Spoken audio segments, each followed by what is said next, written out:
Hey guys, welcome back to our channel. I'm Nox, the N of D and N, and I'm super excited about today's video because I'll be taking you on a journey of how I became Mary Magdalene.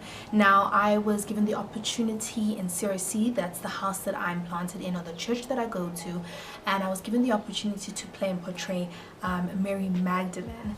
And I'm going to tell you just a little bit of how I came about to that point in time where I was like, let me go and audition for the CRC Easter play. Plus, I'll be giving you a few of the things that I learned through submerging myself in becoming the character, as well as one of the most important lessons which I learned. So I'll give you a bit, like a brief background on Mary Magdalene, and then obviously go into the things that I learned that I feel that are so important for you guys to understand. So stay tuned guys, because this is going to be an incredible video, and I'm so blessed and excited to bring you this amazing topic of me becoming Mary Magdalene.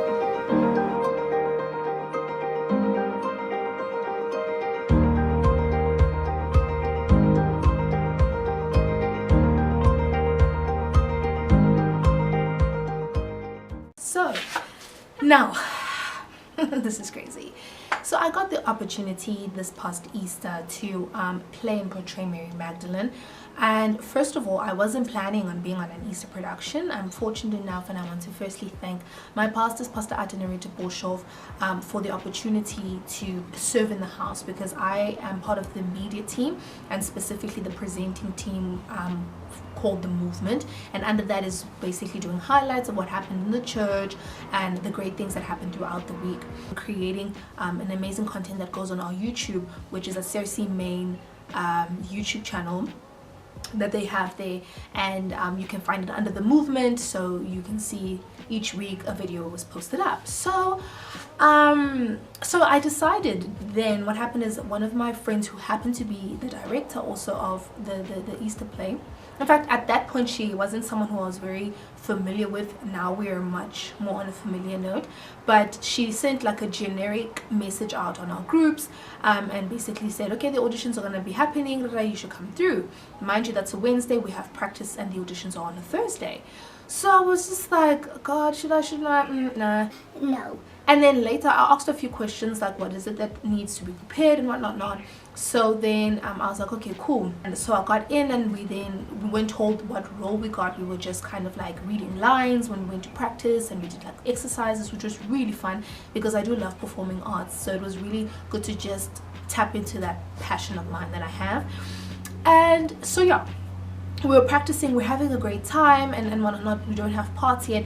And in my mind I was thinking, okay, there's certain roles obviously that are going to be allocated, like Mother Mary, Mary Magdalene. There was like I think like chief priest, there was girl at the courtyard, so there were all these different things. And I think for me, what really kind of made things a bit tricky was the fact that I was going into these auditions not feeling like I was worthy of playing any of the roles. I mean, we're on like an international platform where you are now portraying people who have lived and who, might add, have seen Jesus, and then you're out here with your issues and your problems and all these things that are internal battles that you have, and now you have to portray someone who has that kind of strength and that kind of vigor and valor. And I was just like, oh my goodness. Okay, but anyway, so I went in it, and in the back of my mind I was like, you know what, God, you brought me here. If you want me to play and you give me the opportunity, I'll play anything that you need me to. So eventually then I got the role of Mary Magdalene, and in my head initially I was like, oh my gosh, somebody give me an Academy Award, let's go, let's do this. But then also I was just thinking like, Nox, this is not a joke.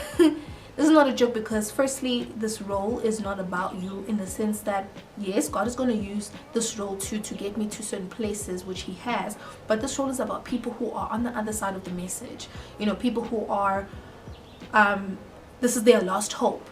Do you know what I mean? If they see this and it has the potential to not only be a channel for them to Christ, but it really has the potential to change lives. And that was a responsibility on me, that I was just like, oh my goodness, not only to get the part right, to learn my lines, but to also get the feeling, the emotion, and to really submerge myself in this role. So I was really in a bit of a tight spot where I was just like, God, what have I done?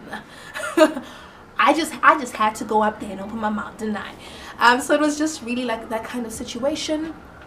And nonetheless, I spoke to my confidants, my confidentials, people that you love and trust, basically, guys. Yes, I'm trying to be all but and they were just like, because I was telling them of my worries, is that I don't feel like I'm in the right space and the right place to portray this character. Like, I still have a lot of things and that I have to sort out within myself, a lot of work that I still am doing on myself, to get me to a place of being ready, which is actually, now that I think about it, really dumb.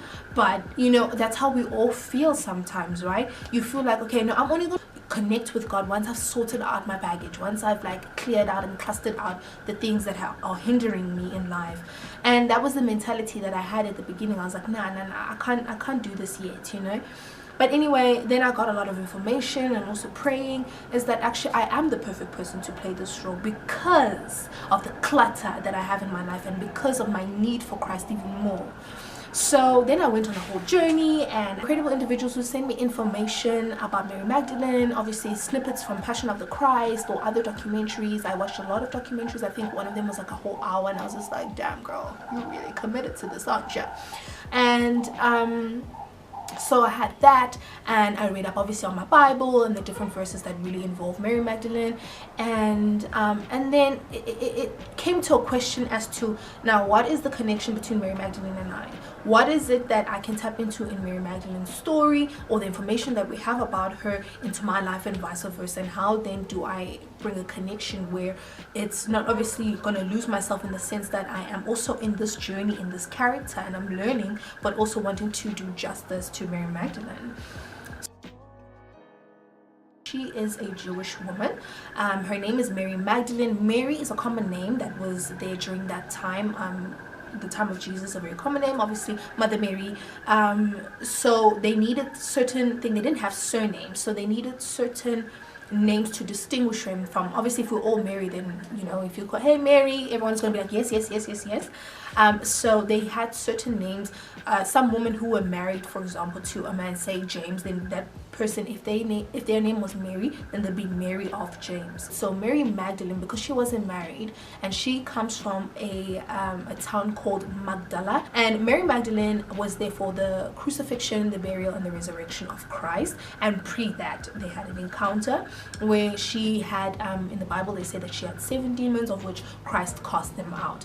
Now there's a whole lot of discussions around the 7 demons and what they mean, but in the Bible 7 is a perfect number. So whatever it is that she had was a very severe, it's a complete condition. So it's a very severe that only could be relieved by the intervention of supernatural, which was Christ. So some sources say that the 7 demons were the psychological issues that she had: anxiety, depression, epilepsy. There are many things that go under that, but the point is, it was so severe that she needed an intervention. So she had a lot of issues and things going on, and she really had a radical encounter with Christ, which then shifted her life into that she decided for the rest of her life she's going to be serving the cause of Christ. And she was quite a wealthy woman. Now, with the whole wealth, people are like, how can she be wealthy? She's a woman in that time, whatever. But a lot of the times what happened is that males or fathers of daughters, would have girl children and then leave property for them, and that's how they had their finances and became self-sufficient. So Mary had some good money going for her. Girl had some cash, you know what I'm saying? So she was able to really, with other Marys, this Mary of Bethany, and there were many other Marys who were with her, who really were females. Like, for the girls out there, really get this, these were females who financed the ministry of Christ. And a lot of histological studies say that she was really close with Christ. Christ really had a personal relationship with her, and he dearly loved her, in the sense that she was a committed follower and obviously had a radical encounter, and her commitment to Christ was not based on hearsay. She had a direct encounter that no one can dispel, because it was an experience that she had. Okay, so I had this woman that kind of fell on my shoulders to portray, and I really initially struggled with tapping into what it is that I wanted to say about her through the performance that I was going to give. And mostly the performance was actually, the main chunk of it was a monologue where she was there at the judging of Christ, you know, when the Roman emperor said that, okay, what do you want me to do with Christ? And everyone's like, crucify him, crucify him. So she was there at that pivotal point where Christ was sentenced. Okay, so my story picks up from there, my monologue picks up from there, where then I'm crying my heart out and basically in disbelief that people would condemn Christ when I have experienced such an incredible encounter with Christ, and I've been cured and saved, and my demons have been released, or whatever you want to call it, and now I'm at a place of disbelief that they would actually sentence an innocent man, and the crowd would go along with it when they are the very people who have seen the miracles that he's performed, and they've been there since the beginning. So it really was such an incredible experience, you know, the cast, you know, diving in. And I remember 2 days before we aired, I remember crying, like you know, there's crying like, oh no girl, this was ugly cry, this was like I really connected, and I realized something in Mary Magdalene that correlated with myself. Now hopefully one day I'll be able to share the story, and I'm not saying that I can't share it now, I just don't have the courage to be honest. And one day I pray that I do have the courage to share certain things that have happened to me in my life. But one of the things that, you know, that I'm getting to with this video is that, have you ever experienced where you know, things get done to you, like terrible things, and you get hurt, people hurt you, but you kind of can deal, because it's like, you know, God, give me a heart to forgive. God, you know, it's more on the outward side. It's like, okay, those things are happening to me, I'm praying for God to assist me to forgive, or to move through, or to whatever it is. But it's a much more easier battle, I believe, in my experiences, to fight, as opposed to when you are the one who caused the havoc in your own life, when you are the one who made the mistake that led to people being hurt, yourself being hurt, and ultimately self-destruction. You know, that is one of the hardest things I've personally ever experienced, when you are the one who makes a mistake, and now you have to face yourself, you have to face God, you have to face every single thing that you've put out there in the world to say that this is wrong, this is right, and now you have to actually, your faith is put to the test. So this Mary Magdalene, for me, taught me something very important. Now, as you all know, I'm a huge superhero fan. As you can see, I've got my Batman, and during this past weekend I watched Wonder Woman again for the 50th time, Woo Power, and there's the part at the end there where she fights with her brother, who's this very like powerful, you know, Zeus's brother situation, you know, and she has a choice to make, whether she basically, you know, the humans, she goes with the humans, or she goes against the humans. And she has a realization that you know, the guy, her arch enemy that she's fighting at this point says, and I'm gonna try quote, he's like, "They do not deserve your protection." To which she responded, she said, "It's not about what you deserve, but what you believe, and I believe in love." That was her response. And I mean, I've watched it 1,000 times, I didn't mean it hit home, but guys, after me playing Mary Magdalene, it really hit home. Like, it was like, okay, because at the end of the day, if we were all to go upon what we deserve, I'm pretty sure most of us would be in a very tricky place. Speaking from experience with what I've been through, what I've done, and what I've allowed in my life at those moments and times, I wouldn't deserve anything from God. I wouldn't deserve anything from people. You know, in my view, you know, you feel like you're the worst person when you make a mistake. You feel like you're the worst person who's ever done anything in this world. You feel like everyone can see you. You feel exposed. You feel alone, even though there's so many people around you. You really feel like, wow. And then it goes back to your beliefs, your morals, your faith. Like, oh, are you really that person that you said you were? Are you really that person that walks around and says, this is who I am, after you've done something that's contradicting to exactly that? You know, and you're just like, well, I really deserve to just, like, you know, I remember at some point I was so like down, and I might even say depressed, that when I walked out, I was like, God, listen, it's thundering right now, let's go, strike it. Strike me with a lightning bolt, take me home, let's do this. You know, those are the places that one comes from, and you really feel like you're the worst and you don't deserve anything good in your life. But in this journey of being in Mary Magdalene and also self-discovery, once again, with the new information I've gotten from the experiences that I had, I came to the realization, the conclusion that it is not about what I deserve, because if we were going off that, we wouldn't be here. But it is about what I believe. And that is what sets it apart. What you believe is what sets into motion things in your life. It's what gets you to a place of when you like, okay, wow, I have remorse for what I've done. Let me go back to God, even though it's the hardest thing to do, to go back to God once you've saved and you made a mistake, and now you have to go back and you have to be like, Jesus. You know, the whole prodigal son situation, it's a hard thing to do, and I think that's one of the hardest things that a Christian might have to do in their life, in their journey, is to admit that they were wrong and now have to face the consequences of their actions, which may come with feelings of condemnation, feelings of guilt, desperation, pain, hurt, everything under the sun, and then still have to be like, God, here I am, still use me as I am, broken, confused, hurt, resentful, remorseful. And you know, once again, you question a lot of things in your life. You're just like, wow, am I even saved? Like, am I even that person I thought I was? And you can't lose your salvation. You really cannot lose. Salvation is not something that is lost. Salvation is a foundation for everything else that happens in your journey as a Christian. Everything falls on top of your salvation. It falls on top of your, in my case, of course, if you are saved on the basis that you are a child of God. And when you are a child of God and you say, yes, I accept Christ as my Lord and Savior, you inherit the kingdom of God, firstly, automatically. Like, whoa, geez, Christ, let's talk about a good deal. And every promise that God has made out to his children.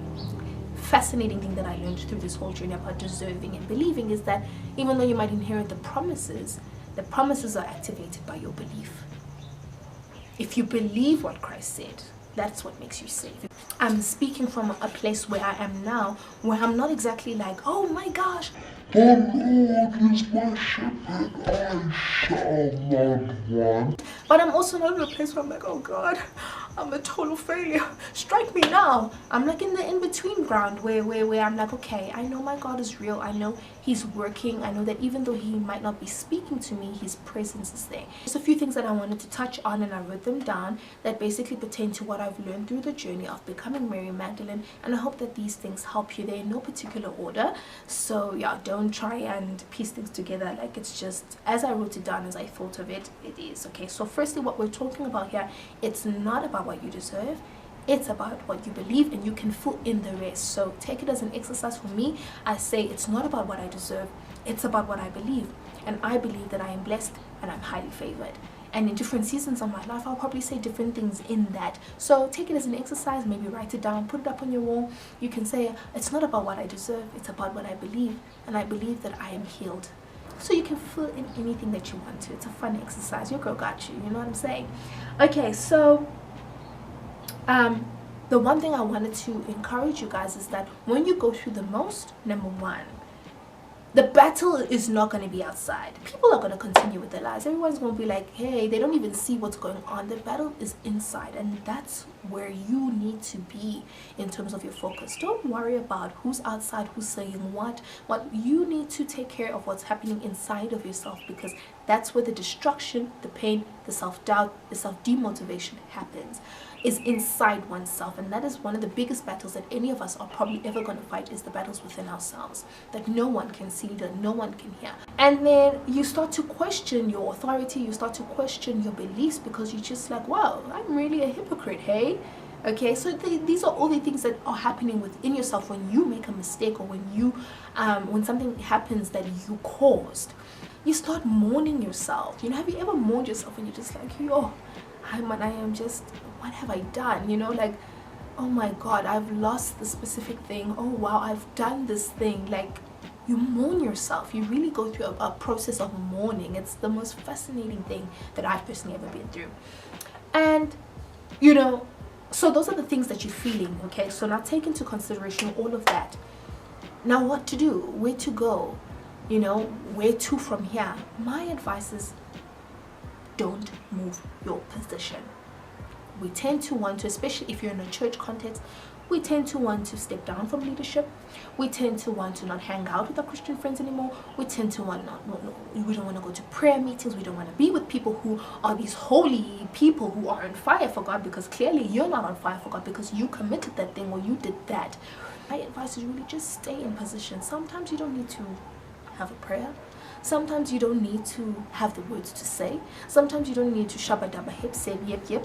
Sometimes you don't need to be able to reason with what you're going. But my advice is to just stay in your position.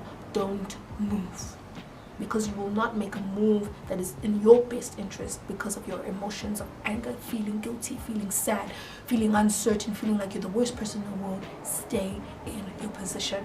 That's number one. Number two, find that one person, even if you're not necessarily familiar with them, someone that you are willing to trust with telling them whatever it is that you're going through, and for them to give you, especially if you're a child of God, a godly perspective. Even if you're not, someone who can encourage you, someone who can hear what you have to say, because sometimes when you're thinking on your own inside of yourself, you can't really, because you have emotions, you have a lot of guilt, you can't really reason. Someone who can really tell you that it's okay, like I'm telling you now, it's okay. It's okay to feel like crap. It's okay to feel like you've made a mistake. It's okay to feel like, geez, man, like I was so dumb, man. You know, it's okay to feel those feelings, but those feelings are not going to last forever, firstly, and you don't want to be in that space forever. Okay, and now you have this new information. You have gone through this experience. You have new information. You've seen yourself in a different environment, in a different light, how you deal with things, how you react. You've seen God in a different light, how he handles you in those situations. You've seen how people are receptive to you. You have this new information. In essence, you are a new person. And then another thing is, you have to learn to forgive yourself. Now, you know, I don't know how many times people have told me that during that period in my life, where they're like, forgive yourself, you know, it's okay. Just forgive yourself, it's going to be okay. Or how many times I've told people to forgive themselves, because it's one of the easiest things to say, like, you know what, learn to forgive yourself.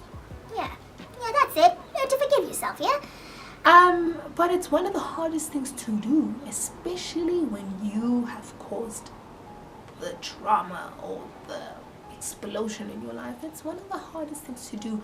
And you can only learn to forgive yourself once you face the truth, your facts, you know.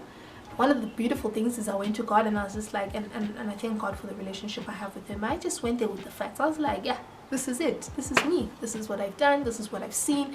This is what has happened to me. And you face that. Now if you try to dumb it down and be like, oh no, I did them, you know, and you try to, no, just let it be. This is what happened. Own up to it, you know, own up to that, and in doing so, you then know where you are standing. You know what is real, you know what is truth. You're not playing with yourself, you're not playing with God, you're not trying to hide. You are bare, because this is life. You're adulting, you're growing, you're changing, you're evolving, you're forming, and it's okay to make mistakes and stumble, but own up to it. Own up to that crazy stuff. And in owning up to it, you open up yourself to a dimension where you now say, okay, these are my facts, now I can deal. And in your dealing process, in your healing process, forgiveness is part of it. It actually happens inward, outwardly. You are forgiven by God. Know that. Don't even dispel that. And obviously we don't do things now knowing that, oh, you know, anyway, I'm going to be forgiven. No, we you know, but you know that God, wow, like God forgave me. Like God's grace reaches down there in the pits where I'm at. Come on, I can at least be kind to myself. Last point that I have is knowing the depths of grace. Now, one thing I can say, when you go through the most, don't speak. And what I mean is don't speak is don't try and reason like, oh, God is a forgiver, but you're actually not inside of yourself, nothing's changing. Listen, read some things about forgiveness and grace. Read the Bible, go to church, connect with people, be with people who can give you wisdom, and people who can really, especially those who've walked the journey that you're walking, who can really give you insight. One of the books that I'm reading, I want to share with you guys, is called Grace is Greater. It's by Kyle Idleman. I don't know if you can see it there. Let me know if you want me to post it on the description below, and I'll do that. But it's basically God's plan to overcome your past, redeem your pain, and rewrite your story, which is the process that I am in right now. And this book is just so heavenly. I mean, it's so simple. It's not like a a brain twister. It's such a simple book, and I just want to read some of the things that I got that were really, really, really incredible. Okay, so he says, as I was preparing to write this chapter and listening to the audiobook, it made me think about how we become attached to emotions like anger and resentment. So he was saying that basically you become almost comfortable with being angry and resentful and mean, because that is much better than actually having to face your stuff and having to then now work through them and once again have gentleness, meekness, mildness, humbleness, which are obviously not in the absence of confidence. You know, you rather hold on to that because it keeps it fresh, and it's almost like, okay, if I'm angry, I'm cautioning myself. No, you know, those are emotions that really are going to hurt you at the end of it all, because life goes on, things move forward, and you're still back there. So he gave an analogy that what happened was that he got angry with his wife or whatever, something happened between them, and then he punched the closet door or the closet wall, and it put a dent into it. So what happened is he put a picture over it or some type of frame to cover it, but then one day it got uncovered, and then he was faced with the realities of whatever he did. So yeah, so he then realized the power of that dent, and this is his reflection, is that if you come to my house today and walk into my closet, you will still find a hole in the door. I never replaced the door. I didn't cover it back up with another mirror. I decided to leave it exposed because a strange thing happened. That hole in the door, which I wanted to hide because it reminded me of something I regretted, started to remind me of how much I am loved.